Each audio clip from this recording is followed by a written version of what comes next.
Right.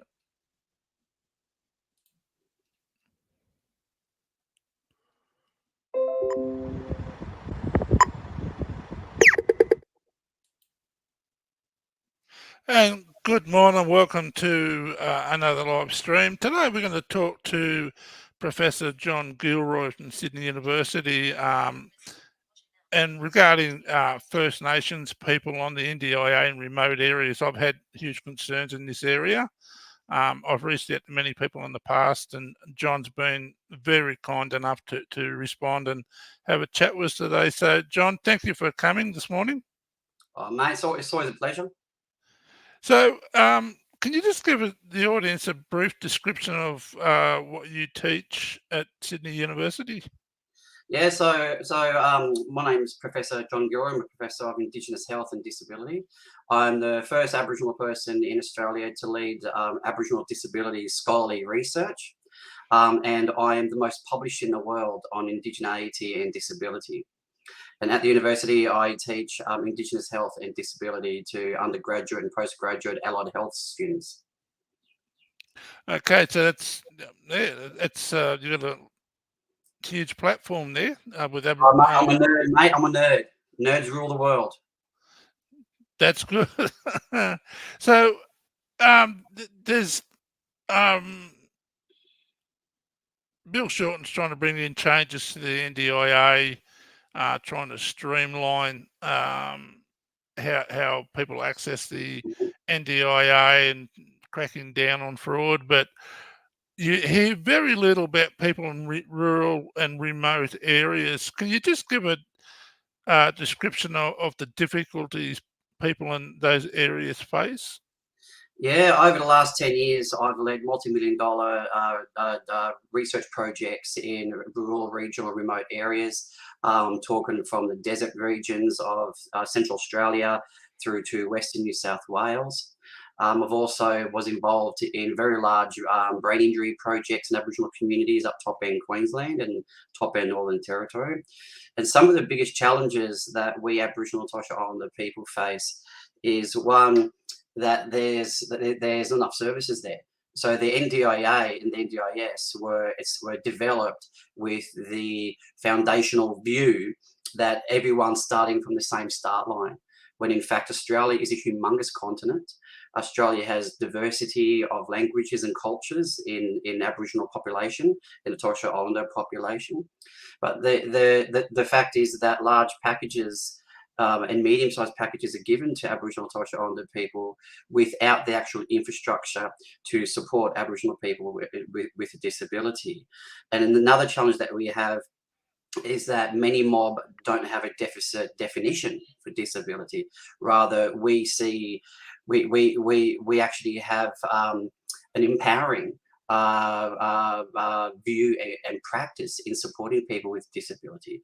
So we actually focus on the strengths of Aboriginal people, not so much degrading people based on deficits. So for example, when I was a kid, I had a profound speech impairment due to an ENT condition called rhinitis, whereby I blow my nose all the time. So when I was a kid, I had otitis media twice, and it caused profound hearing impairment. And also eye infections, because your tear ducts is connected to your ENT. Now, my mum focused on me being intelligent. I'm a very smart man. I was diagnosed with an IQ of above 140. And my mum in the school focused on my strengths, not on my deficits. But the school was focused on my deficits because they wanted more funding to support people who to support children who were struggling in school. And my mum joined the Aboriginal committee called ASPA to not just support me, but support my cousins to have a quality education during the 1980s, 1990s. So, the cultural aspects of the different Aboriginal nations, they focus on the abilities rather than disabilities. So, therefore, empowering individuals. Yeah, that is absolutely correct. And so in these areas, they when the NDIS was being developed, we Aboriginal and Torres Strait Islander advocates, such as FPDN, such as Jennifer Cullen, such as Jodie Barney, Rodney, etc., we were actually advocating hard to keep the block funded model and use the NDIS platform as an add-on. Okay, so because we are we're very social beings. We like to build rapport and respect and relationships. We do not like to see the bureaucratization of human beings, and that's what the NDIS does. It actually bureaucratizes functioning and ability and disability, as opposed to focusing on the nuances of what makes a human being, what makes a community. It is very individualistic, where Aboriginal communities are very social and cultural and communitarian in nature. So the block funded model actually worked very, very well. It worked well because, one, people actually had permanent, definite employment. Secondly, relationships were built between NGOs and Aboriginal communities. And it is a relationship built on respect, rapport, love, and family. Now, when the NDIS came into place, state and territory governments packed up their swags and their Hiluxes and took off, and leaving everyone in the lurch. So they signed up Aboriginal people without actually, with the NGOs not having the capacity to deliver the NDIS in these very remote places. I'm talking places where if you took, say, a Toyota Corolla, it will fall to bits because of the natural environment. So when I was living and working in Central Australia, I had a fully done up, I still have a fully done up Hilux. So when it rained, when the roads are badly corrugated, I can lock up my four-wheel drive and it'll be fine. So these places are very expensive to service. Okay, and so when you have allied health workers like OTs, physios going out in these places, they can only go out 2 or 3 times a year. So how can you actually support a person with, say, a brain injury who ended up with swallowing problems? How can you actually support that person, train their family up to enable for speeches to be able to provide quality support for the particular family? Or what about children with who acquired say mild paraplegia and be able to provide a community-based rehabilitation? These communities are very, very remote, and it's very expensive to service. And we don't have the workforce in these places to provide ongoing support. So you've got the NDIS with large packages, but there is a significant high proportion of underspend of those packages for those people, not on the fault of them, but the actual service system. So what the NDIA is doing is turning my disability, your disability, into a commodity for the market. And if you use market-based principles of supply and demand, well, then businesses are going to go where there's significant demand and low supply. Now, in remote communities, in many remote communities, using that business ethics, right, then those agencies will not properly support those areas. So we have actually ripped the heart of the charity sector that used to deliver services in these areas based on a block-funded model and focus on activity-based funding. Activity-based funding cannot work in these very remote areas. Let me give you a real-life example, right? So back again, my Hilux. I was living in Central Australia, right? My water pump blew because it's bloody hot out there. Now, I can work on my own car. So I ordered in a water pump. It took 3 months to get in. I had no car for that period of time, right? Now, if I was in Sydney, where I live right now, so my wife and I moved to Sydney because, you know, we need to use IVF to conceive a child. I could just walk to Toyota just down the road, go to the spare parts mob out the back and buy my water pump. Yep. Now, another real life example. There was a bloke with an electric wheelchair, right? He got it through the NDIS, but the bull's dust, you know, that very fine dust in the central desert, gets into everything. It is still under the bonnet of my car, right? My air filter has to be replaced every 6 months. That's how fine it is. Like, it's finer than talcum powder, right? The bearings in his wheelchair got so corroded, it took him almost a year to get it repaired and replaced. Wow.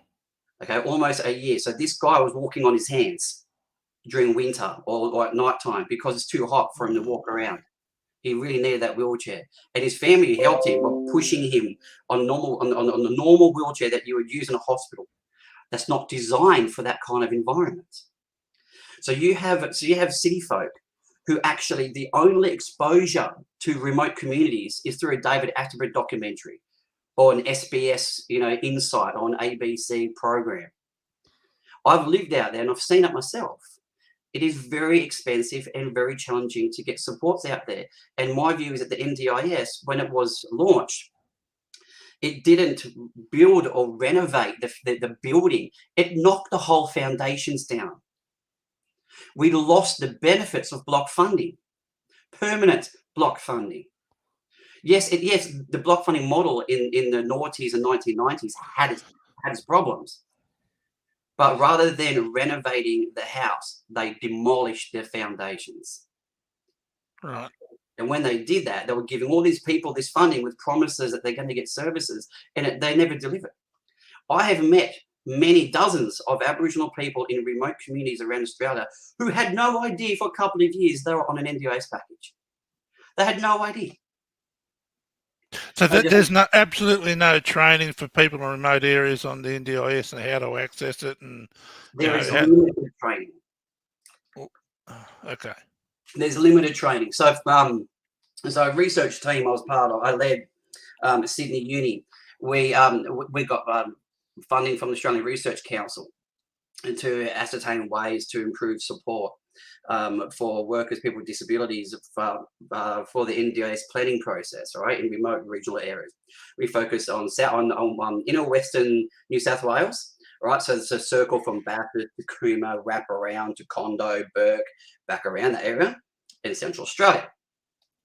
We interviewed like around about 70, 80 odd people. I can't remember the exact number because I'm involved in multiple projects. And so the team and I collaborated with the NDIA, and the NDIA were very, very supportive of this project. I've got to give them credit where it's due. They were very supportive. And when we looked at the training that the workers were getting, so the NDIA workers, it was very focused on the logistics and the process of the planning process. There wasn't enough focus on heart-based social work kind of support, right? So we had to create a website with modules that we called heart-led planning, right? And it brings in the human into the actual NDIS planning process because it is so focused on process, the bureaucracy of the NDIA. Also, what we found was that many people, Aboriginal and non-Aboriginal people, because we interviewed both cohorts in these areas, many people out there did not know what they don't know. So they're so caught up on everyday life that they were struggling. So one family that one of my researchers named Wayne and I, Wayne's a Gilroy fella in Elder, him and I were collecting data, and he's deafblind, and we've actually met up with some families that we interviewed who had no idea that there's a thing called the NDIS portal, because they didn't know where the money was going. So Wayne had to sit there and teach them how to use the portal. Wow. Something so everyday to the NDIS, they had no idea. But when they logged in, they're like, "Where's this money going?" Met another family, young Aboriginal woman, 3 kids, from the inner west New South Wales, and she broke down in tears, and she said to me, "I'm thinking of surrendering my child with a disability to child protection because she can't cope with her other 2 children who are not receiving enough support." So her other 2 kids were acting up, and her and her husband are fighting all the time because there's so much stress on them because they're working, they're trying to pay bills, and she was in absolute tears. And so what I did was I stayed there for as long as she needed me. And I couldn't get back to Dubbo in time, so I pulled over in a scrub and selected my swag overnight because she's a person, and I love camping. I mean, I'm a country bush black fella, so that didn't really bother me. But what if I was an OT and I got 4 clients and I got bills to pay? The OT would actually have to, do what they got to do, duty of care, referral to counselling, yada yada yada, go to the next client. Mm. That's what the NDIS has done. Yeah. Yeah. So, look, I understand what you're saying, but I don't think this is why I wanted to talk to someone like you, because it's so centralised in the large metropolitan areas. That's all the government thinks about. They talk about regional areas. Like, you know, I'm in Armidale, so it's like 25,000 people. We've got a few services here, but you go out into the rural, you know, further out into the bush, there's less and less services, and you go right out to where you're talking about, the centre of Australia. There's no services, and that concerns me as a person with a disability. That these people in remote areas, they're not being listened to. They're not being consulted enough. There's no representation on the NDIA board. There's no representation on the Independent Advisory Committee on the IAC. And I'm highly critical of those two sections of the NDIA. I think they're failing. They're only concentrating on the large metropolitan areas. There's generally, from what I've like I've been in disability advocacy my whole entire life. You know, I've worked in personal care. I do a lot of individual advocacy, and I find that the disability advocacy movement in my lifetime, I'm not saying the whole thing in, you know, in the hip shoulders issue, is largely driven by the eastern states of Australia.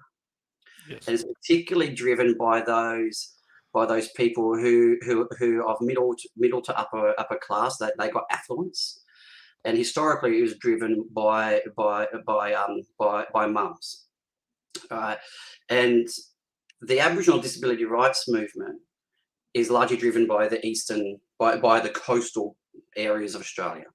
Yep. Okay, because my experience of working in Central Australia is that the world is largely different in Aboriginal human rights than the coastal parts of Australia. And when you blend that together over the history of the Aboriginal rights movement, you know, 67 referendum, Mabo, Redfern AMS being developed, Aboriginal education programs, yada, yada, yada. That was largely blind, for want of a better word, to disability. Right, the disability rights movement, you know, evolving post World War II, you know, coming into the 1980s reforms, and Disability Services Act came into place, the Home Community Care Act came into place. Aboriginal voices were not heard up until the Aboriginal Disability Network was formed in you know, at around 1999, 2000, and then when ADN New South Wales evolved into FPDN, you know, that's when the intersection of the disability rights movement and the Aboriginal rights movement kind of crossed over and started to blend and plait together. Right. So, for example, in Aboriginal disability research, there's only half a dozen of us doing it. So we get kind of swamped with it, and we're trying to have our voices heard. So if you look at Close the Gap, the voices of Aboriginal people with disabilities only became heard about 5 years into it. All right. So at the very start, our voices weren't even heard. So when the NDIS started to kind of evolve, it wasn't until around about 2016, 2017 that policies and procedures relating to Aboriginal and Torres Strait Islander people were actually made. And at that time, the NDIA had a reconciliation action plan. And in the plan, they said they consulted their staff. They had a little more than half a dozen Aboriginal staff at the time. Yep. So the first RAP didn't even have our voice. So this is why we're in this kind of pickle at the moment, that not only do we not have a voice, it seems that there's more focus on getting packages and money and processes sorted out, that the NDIS has actually lost its humanity. It is a motive. It is a bureaucratic process now. Very much so. Very much so. So, what do you think needs to be done by the NDIA and the Labor government, who's in power at the moment, to rectify the problems for people in remote areas? I would like to see significant funding in internet web-based technology, because I think web-based technology will actually improve access to information, health, and well-being out there. For example, when I'm driving, say, around Nyngan or just outside condo, I've got to use a Telstra telephone tower in my Hilux. And that cost the university $2,000 to install. I actually installed it myself. They paid for the technology. So the fact that that I need that just to use my telephone, right? So there are communities out there where it's very, very difficult to access technology, and Aboriginal and social people are heavily involved in social media.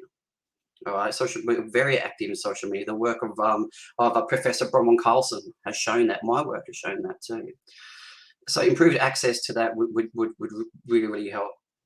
NDIA staff really need to go on educational visits to these communities, because an important part of knowledge and wisdom is experience. They really need to know what it's like to sit in a car for 10 hours straight, driving in between communities. They really got to see how hard it is to live in Burke. And if you need new technology for your child with disability, you've got to drive to Dubbo or Orange, or even drive to Sydney. You know, I've seen that many, many times. In fact, many people I've interviewed for my research projects ended up having to pack up and move to a more regional area, off their traditional country, away from their family.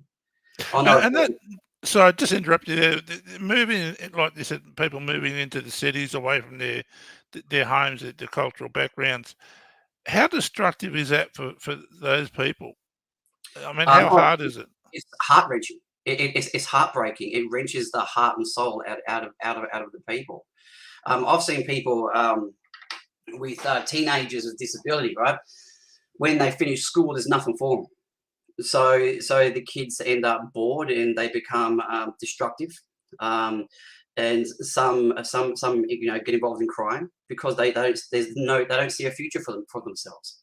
So the families have to move up. I know families who moved out of condo and moved to the coast. Either Newcastle or Sydney. I know of people who moved from the NPY lands, moved into Alice Springs, or moved to Port Augusta or Adelaide. And they're away from family and they're lost, and there's no one there. I know families in NPY lands who's got people with brain injury, and the person with the brain injury, there wasn't enough behavioural support, not enough social support, so those people got put into disability residential care in Adelaide and Port Augusta, and sometimes Darwin. I know I've heard of people with disabilities where the NDIS wasn't working, and they live in the Nunajar Shire of Western Australia, and they've been in a hospital bed in Perth for weeks. Oh, look, I just don't. I understand what you're saying. I just got no answers for you. That's why. But in saying that, I have also seen the NDIS make the lives of thousands of people better. So the NDIS works best if there's the foundations of support, or in the infrastructure in the particular area. There is the capacity of the family to be able to engage in the NDIS, and they're educated enough to be able to work in the NDIS. But it's also that many people prefer to remain on their traditional homelands with their families and communities, and go with a little or go without, then go through the stress of fighting for the NDIS, or having to travel into regional towns all the time for the NDIS. And that's not fair, because people in Sydney or Melbourne, where there's a greater infrastructure that's been built for hundreds of years. So for example, I live in Camden. Right, there are 3 hospitals that's a drive away from me. Liverpool, Camden, and Campbelltown. Right, and within those districts, they have good allied health services that I've used for myself and for my daughter. Put me in the middle of Alice Springs, where I used to live. Alice Springs Hospital. You got quite a transient allied health workforce, where people come in, they leave in about a year or two, and it's very common. So you've got high staff turnover. But also the allied health services there have different kinds of models. So for example, they have a key contact model, where there's one person in that team that's contacted by a particular remote district, where they call the bush communities, or they're going bush. So you could have a physio who's basically working on behalf of an OT or a speechie to kind of try to be that conduit, and it works. I don't know how well it's working now because I haven't lived in Alice for a while, but Alice Springs is a very proud community, and there's a lot of amazing, beautiful people there. So what you have is you've got a HR problem, right? Human resources problem.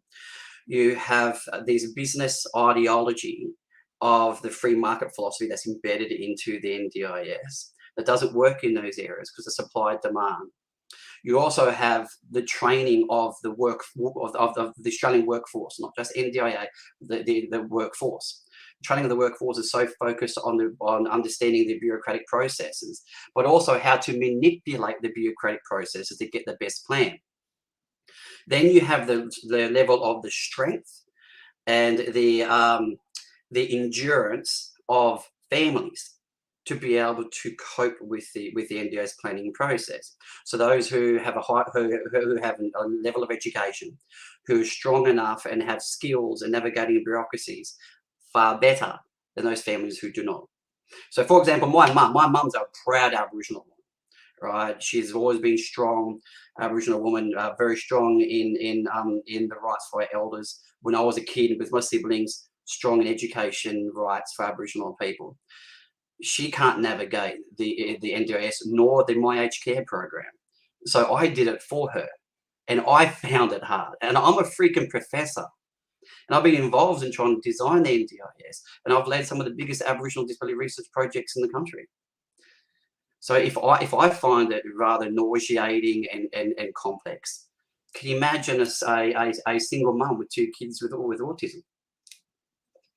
Well, that's one of my issues with they're trying to streamline it, and they're changing the LACs and navigators, and just the way that the NDIS is working out now, all these proposed options that they're thinking about introducing, but it's not helping those people in remote areas. It's disadvantaging them more than they already are. Because I was talking to somebody recently, and I said, "Well, look at the Royal Flying Doctor Service. Now put an OT on there and a physio, and to go out to those remote areas. Yeah. It costs a lot of money, and you have to have dedicated staff. And you mentioned before the high turnover of staff. It's just, yeah. I know people who've worked out centre of Australia for 12 months to get good money for deposit on a home, then move back to the East Coast. Yeah, yeah. I've interviewed a couple of allied health workers, and this one person, she's a speechie, and she was working in Alice Springs, and she ended up moving back to Newcastle, I think it was. And I said to her, "What's the main reason for you moving?" And she said that she feels she's made no difference in anyone's life. And she's been a speechie for a very, very long time, very dedicated. So she packed up and just moved. And it's sad because in Central Australia, there's a high proportion of Aboriginal families who really need speechy support. Well, lots of supports, like you mentioned, with the wheelchair and the fine dust, and getting people out there, physios and OTs and speech therapists. I know there was a case here down around Coffs Harbour. A young family had a child with autism. They wouldn't travel out that far because it would have cost them too much money to pay the person to drive out to this house. Mm. So, if that's on the East Coast, what's it like for people in remote areas? Yeah. It's really sad that I've heard politicians on the news media report that people are choosing these lifestyles. So essentially, he's blaming the victim. But truth be told, that these communities contribute to the Australian economy in many different ways, culturally, economically, socially. These remote towns provide a workforce for a lot of businesses, tourism, mining, so on and so forth. So people like Tony Abbott making such statements, it's just stabbing the heart of remote rural Australia. Mm. Because if remote rural Australia didn't exist, we wouldn't have meat, we wouldn't have fruits and veggies, we wouldn't have minerals that's essential to build products like steel or wood or tiles and so on and so forth. So to blame people with disabilities for wanting to live in these remote areas is discriminatory. It's discrimination based on the geography of these communities, and completely disrespects what these communities contribute to Australian culture. Absolutely. If I was told I had to move from where I live to Newcastle or Sydney to get the services that I needed, I wouldn't go. Neither would I. Neither would I. But forcing somebody out of their home, it's just so wrong. It really is. But one thing I think I wanted to touch on too, the cultural differences between the First Nations people and sort of Europeans, where with Europeans, people will seen with disabilities are are a burden. So culturally, what's it like for a First Nations person to have a disability? Are they treated as a burden or just treated as a normal member of society? It's different all around Australia. It's very, very different around Australia. There is my historical work, because I've published a couple of papers on the history of Aboriginality and disability. And the first white fella to talk about an Aboriginal person with disability was Captain Cook in 1777 in Tasmania, where he was trying to describe from what I'm trying to read, a man with dwarfism. And Captain Cook used the phrase "the drool of the guys' gestures" for their entertainment. We can't be wiggish about it, but it definitely come across to me rather disableist. And so from then, I'll trace the history of it, and there is no word in any Aboriginal language equivalent to the collective noun in English of the term disability. But there are words for disability types: deafness, hearing, brain injury, so on and so on. So those words did exist. But there's historical accounts up until today that people with disabilities were included in families. They contributed in a way that needs to be contributed.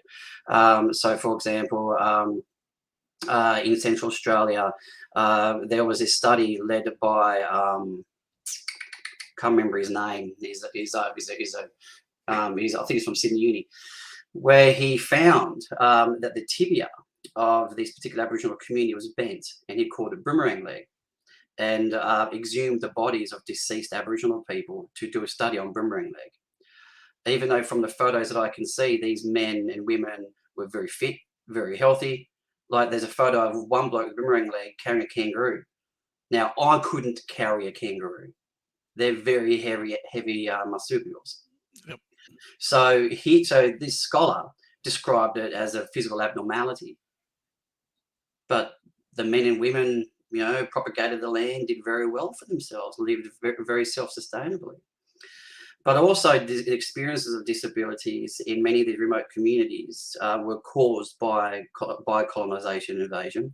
So, for example, the testing of nuclear weapons caused a lot of genetic disabilities throughout Central Australia and Western Australia. The use of CFCs and pesticides sprayed over Aboriginal homes and reserves caused a lot of disabilities. The taking of Aboriginal children caused a range of psychosocial disabilities. So our experience of disabilities, yes, it is true that we're very inclusive of our families who have or have not got disabilities, but our experience of it is very ingrained in colonisation and colonialism, and it's continuing to this day. Yeah. Yeah. Well, yeah, it's one of the things I've always wondered about, with the cultural differences, because I've done a little bit of research myself, and back in the Mediterranean, when children are born with a disability, they're sent away to institutions because it brings great shame to the families. Same in parts of Africa as well. Children born with albino are often infants, practice of infanticide, or they're sent away for that similar reason too. Yeah, and I'm sitting there thinking, how can anyone justify doing that to another person? It just boggles my mind. But um, that's what I was talking about. Those cultural differences between the First Nations people and Europeans, where having a disability is a great shame and it's a burden, and you know. But I know that now I've watched quite a few well, I'm 60 years old. I've watched quite a few documentaries, and one of the things I really like about the Aboriginal cultures is it's one in all in. So if one person doesn't eat, nobody eats. Mm. They share everything equally. So they're treated all the same. It's one in all in. Um, that Yeah, you know, in my family, you feed the kids first, then the elderly, then everyone else eats afterwards. yeah, That's how we do it, because the kids are the future. Like if yeah, we haven't fed the elders before the kids, the elders will be pissed. Like feed the kids. yeah, yeah. I've got to go, brother, because I've got All another right. meeting in 5 minutes. So I'm happy to do another one if you want. Yeah, look, thank you very much, and I will get you Hang in on, again. But I haven't heard someone talk so much common sense in my life than what I've heard this morning. I've got Um, my daughter here, mate. Say sorry. hello. I've got my daughter on my lap. She's ready to go to school. Hello. Hello, Jeff. I'm going to school now. All right, jump off. Sorry, I'm just saying goodbye to her. Yep, no problems. All right. Bye bye. Beautiful. Can't see, but she sounds cute. She is cute, mate. She looks like her mother has a mother's temper and my attitude. Okay. I just got there was a comment in the chat. What was the comment there, Chris? Pointing out disabled people often live out of the big cities because they can't afford anything else. What's that? Someone was saying that people with disabilities often live out of the big towns because they can't afford to live there. Yeah. Yeah, John's right. John's absolutely spot on. Yeah. Absolutely spot on. And in some cases, living remotely is very, very expensive because there's not enough housing or accommodation out there.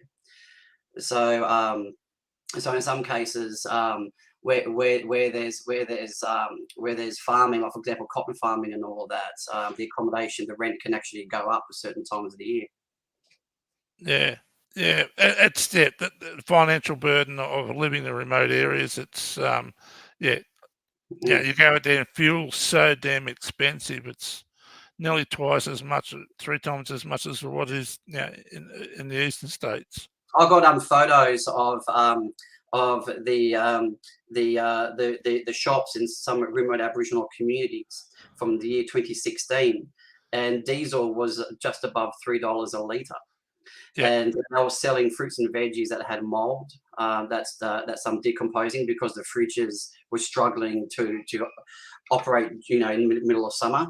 So I can SMS you those photos if you want them. Yeah, please. I'll put them up. I can put them up later. That would be really good. All right. Well, I've got to love you, leave you, brother, because I've got a All meeting with my friends in Canada. All right. Well, thank you very much for coming today, John. And we'll talk to you in the future. Yeah, deadly as brother. Bye. Thank you. Bye. Okay, everyone. So that was Professor John Gilroy from Sydney University talking about people in remote areas with disabilities and the burdens that they face. They're forced to move, the cost of living, fuel, food. It's just so hard. I've been out west, what, 2, 3 times, and the cost of everything is doubled, nearly triple to what we pay in the eastern part of the eastern states. And that's just to survive day to day, week to week. So imagine what it'd be like living with a disability and having to go without because you have no options. Unlike those of us who live in larger areas, metropolitan areas, we're so much more advantaged living in the eastern states and those people in remote areas, and for them to be ignored by the NDIA to the way they have been, as John's explained, it's morally, ethically wrong. It truly is. But I will get Professor John Gilroy at another time. He spoke so much sense. It's finally great to hear someone that's lived those experiences to compared to those who have only heard about them or read about them. And that's the big thing. A lot of the NDIA staff, like 19% of them have a disability of the NDIA workforce, which is great. But still, NDIA staff don't know the difference between being blind or vision impaired.